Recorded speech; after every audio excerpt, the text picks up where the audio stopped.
Welcome back, or welcome if you're just joining us. It's the France 24 debate. We're looking at what looks like a shut-door policy to some, that is the refusal of countries like Austria to process more refugees. We've seen a backlog now that's beginning to build in Greece, most notably. We're talking about it with our Athens correspondent, Natalie Savarakis. Here in the studio, we're with Gabriel Atanasov, head of mission for the Macedonian embassy to Paris, Marie Martin of Euromed Rights, and from Brussels, Peter Kleppe of Open Europe. We were talking about the problems at Europe's borders, at the EU's borders.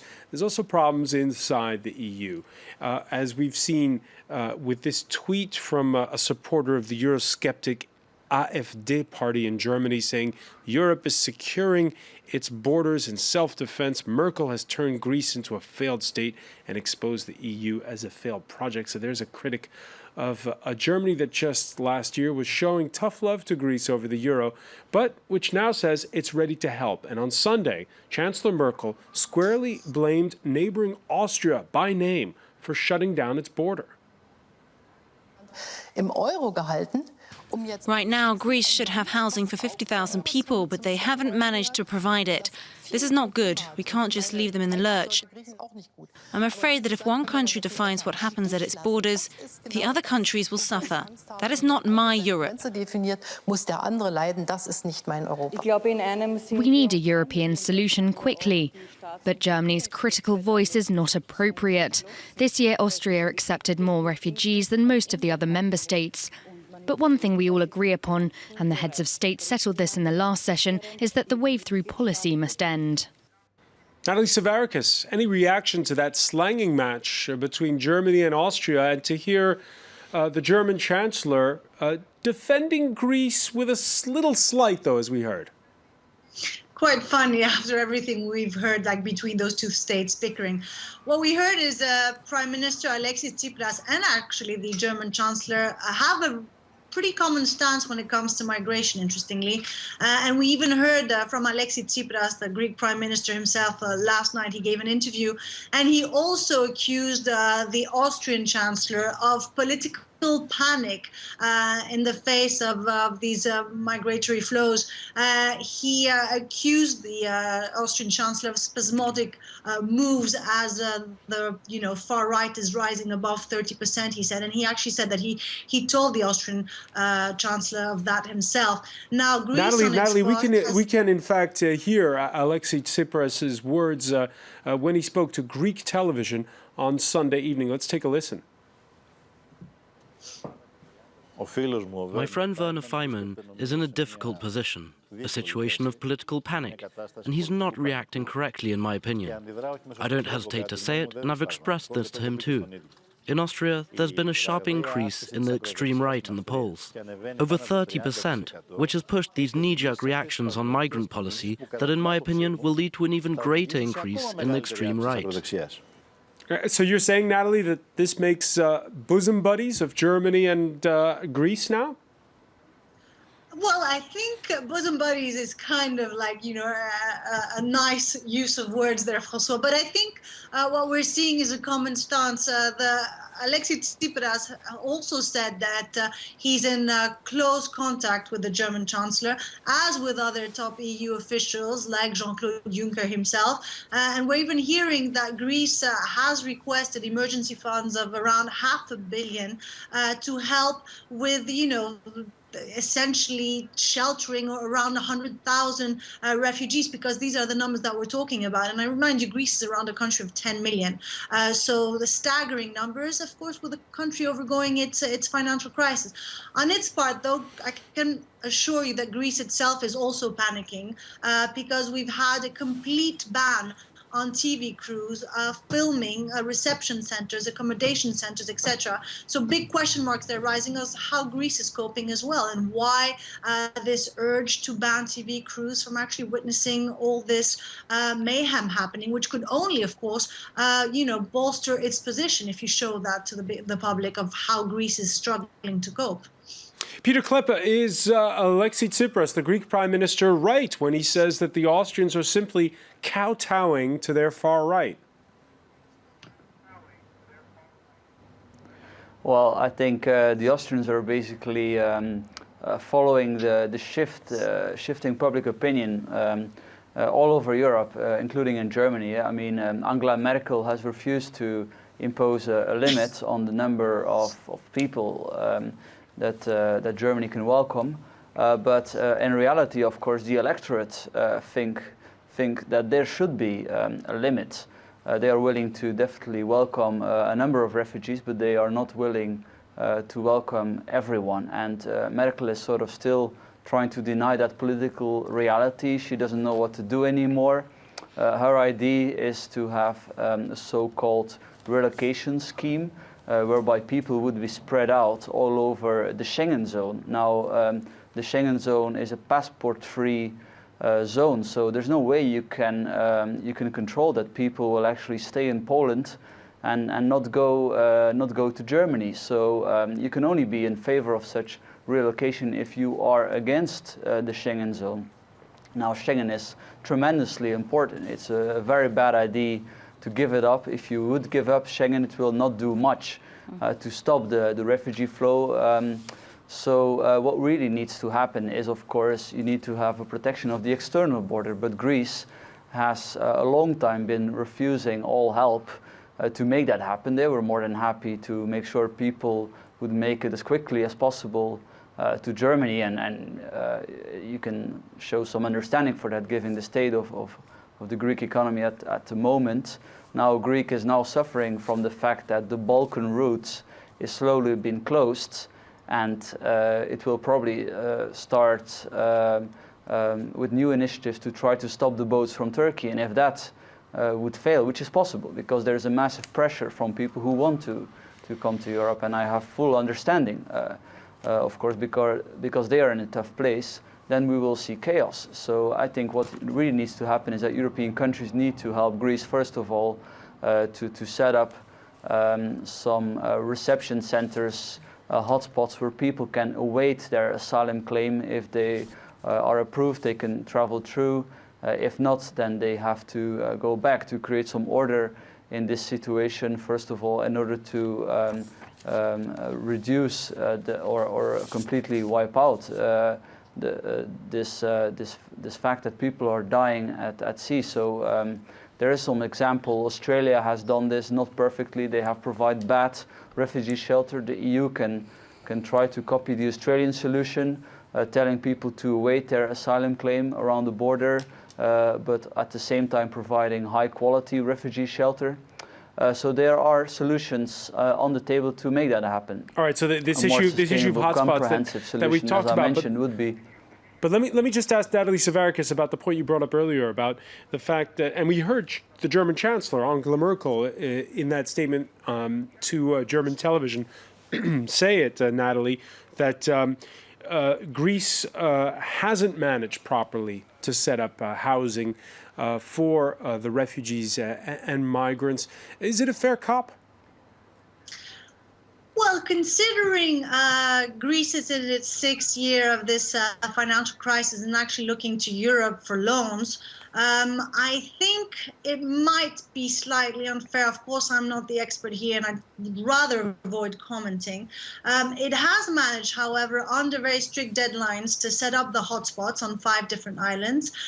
These hotspots are there to register and provide, if you like, first accommodation centers as soon as the migrants and refugees make it on Greek soil. They've also transformed former military bases into accommodation centers. Now they're struggling really with like setting up these tents, etc. But I don't think Greece was ever of the expecting that it would have to face all this migratory flows on its own. To a large extent. Let's not forget, of course, that Frontex, the European Union Borders Agency, only deployed its forces at the end of 2015, well into this refugee emergency. And NATO, its warships were only deployed, just a few weeks ago. So I think the world and Europe is waking up slowly to this emergency. And although Greece was, at the doorstep, the front door of all this. It never expected it to kind of explode in its face, and that's really what we're seeing today. Marie-Martin, do you take Peter Kleppe's point that Merkel's in denial over the fact that public opinion, not just in Austria, but throughout the EU, is against the open border policy that you were espousing in part one of our discussion? I suspect public opinion has turned against migrants and refugees as a result of the inaction of policy leaders at an EU scale. Yes. So, yes, again, we agree on the diagnosis. I think we disagree on the root causes of it. The fact is, what do we do now? But I think people have shown a lot of support and solidarity. I mean, it's been shown in your report earlier in Greece. There was a European-wide demonstration in support to refugees last Saturday. Over 25 countries, I think, in the European Union showing support to refugees, calling for safe passage. People are ready to welcome, people are ready to help, and I think we shouldn't be blind there. The problem is not the people and the capacity to help on an individual basis. It's the fact that people feel hopeless and powerless, given that the structure, the state structure, doesn't follow up on their individual, probably, solidarity. You will never be able to go away with 15-20% of people having anti-migrant sentiments, etc. But I wouldn't say that the whole electorate is against this. I wouldn't say so. And okay, so there's two big meetings coming up now in Brussels. Yep. We've got the meeting with Turkey next week, and then on the 17th, an EU summit. Yep. If there's no deal at that EU summit, what happens to the EU at that point? Does it just sort of muddle along, or is this a bigger crisis than we think? There is a bigger crisis because states do not want to see it further. I mean, what we see happening right now in the European Union could have been well anticipated long time ago. I mean, we've been discussing this issue on your TV show for over a year now, and nothing has changed. It's getting from bad to worse. So, will it change this time? Sorry? Will it change this time? I suspect it won't, and also because the European Union doesn't want to do anything else than wage a battle against migrants and refugees, because deployment of NATO, deployment of military, even off the Libyan shores or even off Turkey, deployment of Frontex, border management, it's all about war, it's all about chaos, border management, control of people. When will we see these people coming as people having a founded claim for fleeing persecution, and let them come in a place where there are the means to receive them, which is not a place where the human rights might be violated, i.e. Turkey, which is not a place where, with countries like Macedonian with hardly any resources to take care of so many people. I mean, we do have the means. We simply don't want to deploy them. I mean, the European Union has been able to provide with a lot of money, billions of euros, paid by actually taxpayers in the European Union. This money could also be used in the European Union to receive refugees and migrants. We have the means. Gabriel Atanasov, when you see the failure to share the burden among the 28, how do you feel about that EU candidacy of your country? Yes, it's a very interesting. It's a very interesting questions. However, we, despite this fact, we are still convinced that the best way is Macedonia to be part of the EU. Why is that? And the part of NATO. Why? Because first of all, what we are trying to do in Macedonia is to lower the rate of unemployment. So we need more foreign investments in the country. For that, we need stability in the region. For stability in the region, we believe that the NATO integration of Macedonia is of crucial importance, and as well sharing the same European values with other countries, with other 28 countries, we think that we can contribute in that union. But how common are those values today when you see the sharp disagreement between neighbors like Germany and Austria?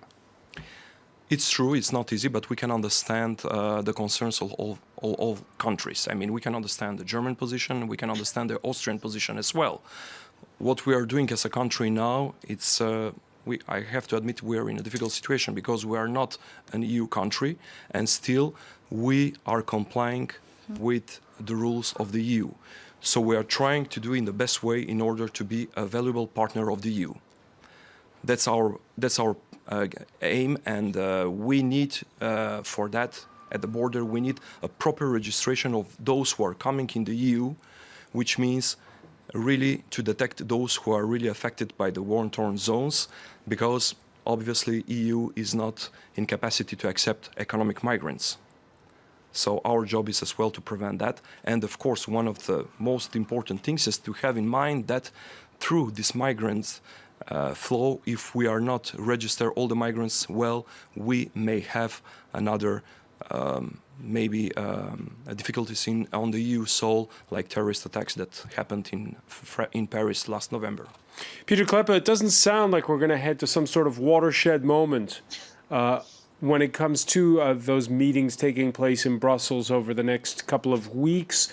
Nonetheless, when you hear Gabriel Atanasov say that Macedonia is better in than out when it comes to the EU, what do you think are the prospects of European unity? Well, yeah, there's a lot of disagreement, obviously, but I would say that largely when it comes to values, there is a consensus. I mean, I think Europeans are definitely willing to help a lot of refugees, but they are not willing to help all because they believe that is too much. And some countries will say they prefer only to help Christians. There's some fundamental differences, most notably with countries like Hungary. Well, true, Central and Eastern Europe are different in that regard, but I would say largely also in Western Europe, in the UK, there is a clear preference among the electorate to have a certain limit to the number of refugees that can be welcomed, also given that there are some huge debates in society about multiculturalism. Now, coming back to the deal, so the idea is now to have a deal with Turkey, so to sort of have a deal that Turkey is willing to take back people, and in exchange for that, European countries would sign up to visa-free travel for everyone with a Turkish passport. Well, I think this is politically unrealistic. I don't think that giving visa-free travel, it may actually be a good idea on the long term, but I don't think that European countries are ready for that yet, which is why after this plan will have been abandoned, we'll probably go to the Australian alternative, which is about border control, stopping the chaos, stopping the people dying in the sea between Turkey and Greece by simply requesting any asylum seeker who arrives to await his or her asylum request around the border, of course, in high quality reception conditions. I think that is where we're moving. I still think that this won't be a sufficient solution. This problem is so big. Last year we had 1 million people entering Europe. There are 60 million refugees in the world. So the problem is massive, and that's why we need to think about more comprehensive, long-term solutions, creating a new city somewhere in the world, governed by officials from countries with a high level of rule of law, where every refugee can go to in safe situations so they can spend their savings on building a new life there, and they don't have to they don't have to give it to human smugglers. All right, Natalie Savarakis, let me bring you in on that point. Natalie, you've reported for us from the Greek islands this idea put forth by Peter Kleppe. Does it seem realistic from what you've seen? Well, I mean, if we take it by numbers alone, if we have an average arrival of 2,000 a day, right? And in order to vet and register each one of them properly, you need around an hour's interview with each one of them to actually, verify that they are coming from Syria. Because, for example, many people, you want to check who are their neighbor. Like, we're talking about serious screening and serious interviews there, because they are aware that many people from the Maghreb could be arriving, economic migrants, claiming to be from Syria, for example. So that's around 2,000 hours a day. That means a lot of manpower, a lot of facilities. For Greece at the moment, as it stands, and with the help that they've been sent, it sounds not realistic unless Europe is prepared to come up with a more comprehensive solution. And at the moment, this hasn't happened. And I think also, I mean, if you do have around, 100,000 or 200,000 refugees, and migrants in a few camps or one camp, as they wanted to do close to Athens, that would essentially amount to one of the largest cities in Greece. So I think when it comes to the Greek authority side, it would be very, very difficult to convince public opinion that is the way forward as well for Greece, but also on a financial level and on a grander scheme, when it comes to a European solution, I think it would actually be quite poor. Natalie Savarakis, I want to thank you for being with us from Athens. I want to thank Peter Kleppe in Brussels, Marie Martin, and Gabriel Atanasov here in Paris. Stay with us, though. Our Media Watch segment is next.